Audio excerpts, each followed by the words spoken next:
up, everybody? We are back at it again with another episode of review for Normies. As you can tell, we are now in a new year. It's 2021. I'm filming this on the first day of 2021, but this video probably won't be out until later. But just wanted to let you guys know because I think that's cool that we're starting it off like right here. Also, I have gotten past 100 subscribers. I'm now like at 136 last time I checked, which I'm so happy about because that means you guys really like these videos, and that just motivates me more to make more of these videos, and especially the series. When I made the series, I had an idea that it was going to be something that I really wanted to do, but I didn't think it was going to become popular that fast. I mean, yeah, I'm still like not in the like 1,000, but to me, that's a lot. Like 136, that's a lot of people that want to see my content. And I try to respond to everybody as soon as I see the comments because I want to stay interactive, especially while we're still pretty small. But I will never forget like the first people who subscribed for sure. I like knowing who got me up there. So once again, this is like me saying my thanks to you guys for sticking around and seeing my channel grow. I really appreciate that. So enough of the sentiments. We're just gonna go right into the next episode of Overview for Normies, Killing Stalking. Oh, I forgot to explain what this, if this is like the first time video you've seen. Overview for Normies is basically when I talk about popular anime, video games. For now, I'm doing a comic called Killing Stalking. This is going to be the exception, honestly. And I pretty much explain it to the general public, people who don't usually consume anime or video games or etc. I might do more of different stuff, but right now I'm just focused on Killing Stalking. We're almost done with the first season. I think I just have this episode and the episode after that, and then I'll probably switch to something else and then come back to this. So we have a little bit of a break in between. So yeah, let's just move on. So the chapter starts off showing us this rather pretty girl walking, minding her own business. She looks cute. She looks like she's meeting with someone, so she does her makeup, gussies herself up, trying to look fly, trying to look cute. She's just really nice. And guess who she's meeting with? Oh, wait. Yep. Sangwoo. Oh my god. So her friend Sangwoo was waiting for her and even bought her coffee because, you know, he's such a gentleman and such a good friend. But she has these sinful thoughts about Sangwoo. She's definitely sexually attracted to him, emphasizing on sexually, like that's all that it is.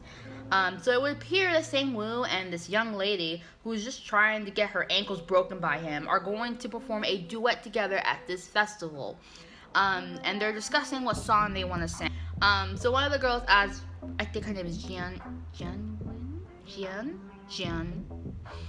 what she thinks of Sangwoo. And there's a chorus amongst the girls that they all think Sangwoo's hot because of course they do. So that's just giving background information on this festival and why Sangwoo's going. So we are now on the day of the festival and Jian is waiting for Sangwoo. Clearly, his nice guy personality is fake because he actually finds the girl annoying. He says it, and he's getting ready, taking a sweet-ass time because this is Sangwoo's world and everybody else just lives in it, I guess. And Bum's trying to put on his clothes, and he just looks like a freaking caterpillar, so he's failing at that. And the way he looks, he's looking at Sangwoo because he's like, you're not dressed yet? He's like, bitch, you broke my legs. I feel like I say this every episode. His legs are broken! So Sangwoo brings Bum to his college festival. And Bum gets nervous because it's been a long time since he's been around people. He's never really been good being around, like, a crowd. And doesn't know how to act. I don't think he did before he got captured, but I'm not gonna do him like that. So Sangwoo tries to reassure Bum that he's nervous too, because he is a person. He has stage fright. Oh, doesn't any human thing that Sangwoo says or does just make you want to roll your eyes? Because you're like, you're a monster. Stop trying to humanize yourself. You're still a monster. You're still evil who likes seeing people tortured and murdered. It's not funny. You're not cute, Sangwoo. So he tells Bum that he's bringing him because he makes him feel brave. Like, you know, you're my little good luck charm. And Bum is, of course, like, I'm important to Sangwoo. And Sangwoo asks Bum, do you love me? And of course, Bum's like, yeah, of course I do. I love you, Sangwoo. And Sangwoo's like, I love you too. So this concert is being put on, and Bum's in the crowd waiting for Sangwoo to perform, and Bum's social anxiety starts kicking in because he's alone, there's a lot of people, it's loud, overwhelming. He doesn't know what the hell they got in their heads. So Bum actually starts using his brain for once, because now Sangwoo's not, in his ear, and he's like, you know what, this is the perfect opportunity for me to escape, finally. And he actually makes the attempt. But one of the cameramen or whatever is like, sorry, but you can't leave right now while the concert's happening, because the audio is going to distort, like recording quality. But Bum starts to panic, and it's like, no, you don't understand. I have been kidnapped. I am here against my will. I am in danger. And this stupid ass is like, sorry, rules are rules. Okay, listen, I'm gonna rant for a bit here. It doesn't matter what your occupation is. I don't care if you're the freaking mailman. If somebody comes up to you and says, I need your help, I am in danger, you drop whatever you're doing. I don't care if you're late. I don't care who is with you. I don't care if you don't believe them. If someone literally comes up to you and says, I need your help, can you please help me? Just, all you do is call 911 or something. I don't know. Because I get, like, some people are like, oh, I don't want to get involved because I'm not being in danger either. But, like, think if you're in Bum's place. Or, like, I'm talking, like, real life scenarios, not even just this. If you're in danger and you go up to people and they're all like, no, I don't hear you, I don't see you, I can't see. Like, I would be so pissed off. Like, wow. Like, your faith in humanity would be shot. So that's why, like, I was so triggered by this scene, because literally Bum is going to every person in this crowd. He has social anxiety, by the way, so he's, like, literally just going out of his way and is like, help, I need help. I have been kidnapped. I have been brought here against my will. I don't know why I'm here. He just brought me here because he's bold and got balls made out of brass. So I need someone to get me out of here. And they're like, no, we can't open the doors. Ew, he's creepy. Don't touch me. I think you're a pervert. Like, are you kidding me right now? You guys, none of you thought, like, something was up with that? They all were like, oh, he's drunk. He's just a drunk guy.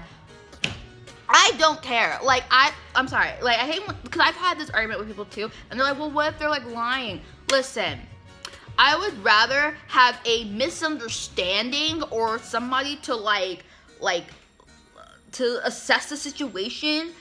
I would rather, like, someone innocent be confronted than someone guilty getting away with it. You know what I mean? I know that sounds very weird, but I would rather, let's say that, like, someone says, I need help, I've been kidnapped, and then you call the police and they come and it turns out to be false. I would rather have that happen and you just explain, well, I just reacted because they said that. I would rather that happen than you being inconvenienced. Like, rather be inconvenienced. Like, no, I don't want to help you because you could be lying. Or like, oh, I have to do this, I have to do that. Because then I would not be able to sleep at night. Like, imagine, like, you hear in the news, like, this person was killed or, like, was, like, disappeared and no one knows where. And they literally went up to you and said, hey, I need your help, and you didn't do anything.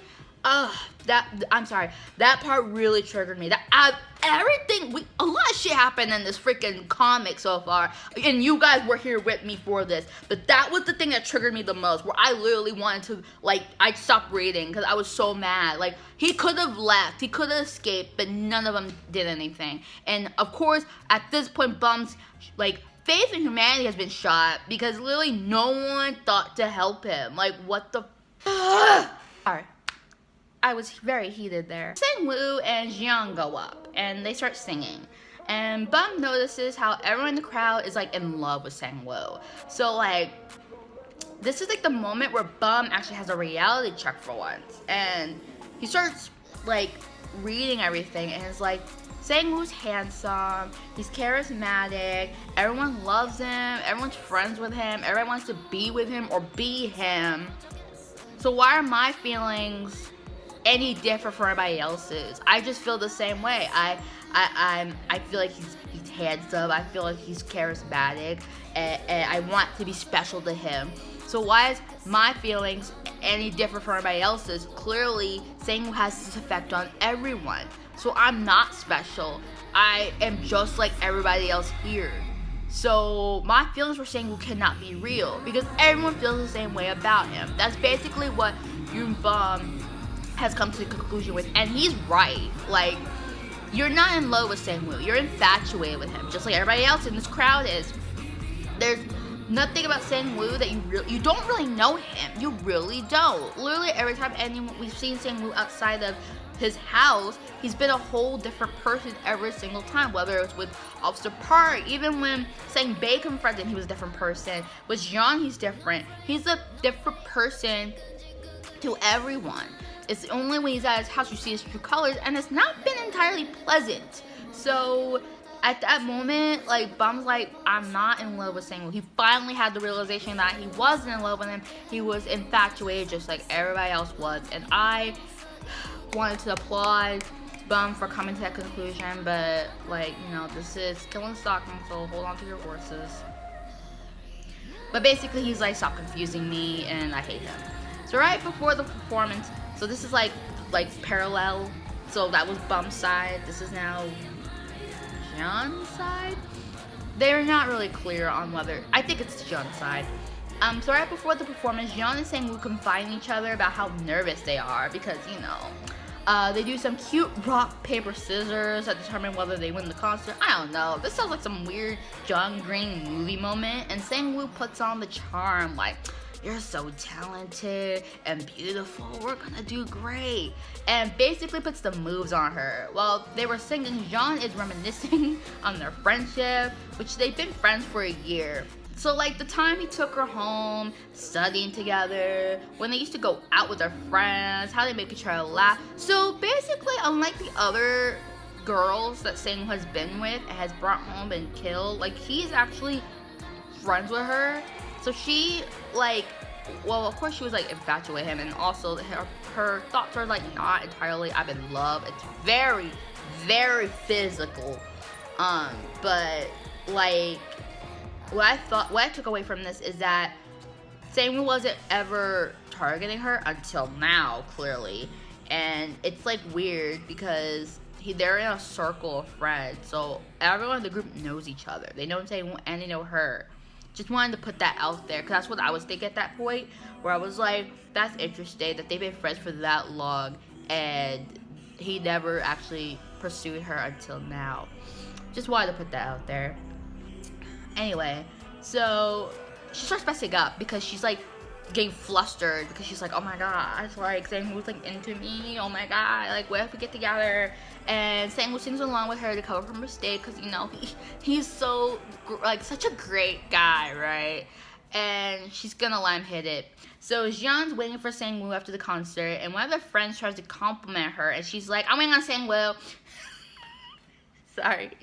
That's how I pictured it. It's kind of like this energy when someone like says anything to a girl and they're just like, I have a boyfriend. Like, girl, like, calm down. Sangwoo is looking for Bum because he's kind of like, where'd he go? And apparently he's fled to the bathroom to cry. And because, like, no one let him leave. And Sangwoo's like, I'm happy. Come on, I want a hug. Open up. Let me in. Like, he's in a stall. Like, what if he's... Anyway. So Bum lets him in, knowing he won't go away, because, you know, fuck privacy, I guess. And Sangwoo was like, why are you crying? And Bum tells him what we know, that everyone loves him, he's handsome, etc. And at first I thought, yeah, Bum was going to just say that, but then he pulls a whole 180 and starts speaking some nonsense. I like, what is this noise coming out of your mouth, sir? And starts talking about this sexual fantasy of Sangwoo on the stage. Sir, we were in your brain. That was not what you thought. Why are you saying this? What is going on? I didn't know what happened because it was like, he was just like, I hate him. I need to get out of here. I'm not in love with him. I don't love him. I'm confused. And then it cuts to him being like, you know what? This, and that thing. Like, huh? What? Say it. I'm so disturbed. But Bum, have some class. I thought you hated him. I was rooting for you, man. And I had to censor this part. But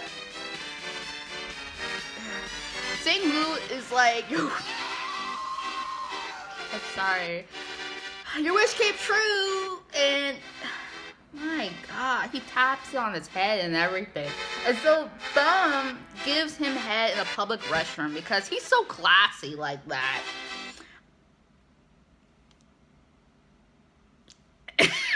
Many hours later. While this is happening, he's like talking to him, and his mouth's full. And Bum's asking Sangwoo if he's sleeping with his duet partner. Like right now. This comic does not make sense anymore. And Sangwoo is like, no. Shoves in there. Then Young calls. And he answers it while this is happening. And he's like, sorry, I'm talking to my friend right now. Oh yeah, we're coming. Oh, yeah. So, moving on. Wait, so wardrobe change, and our homegirl's telling Jean not to worry. Sangwoo said he was coming, so, chill out. And she's like, I'm not. I'm just, on social media or something. And Sangwoo and Bum finally arrive. So, Sangwoo introduces Bum, and that's where the chapter ends.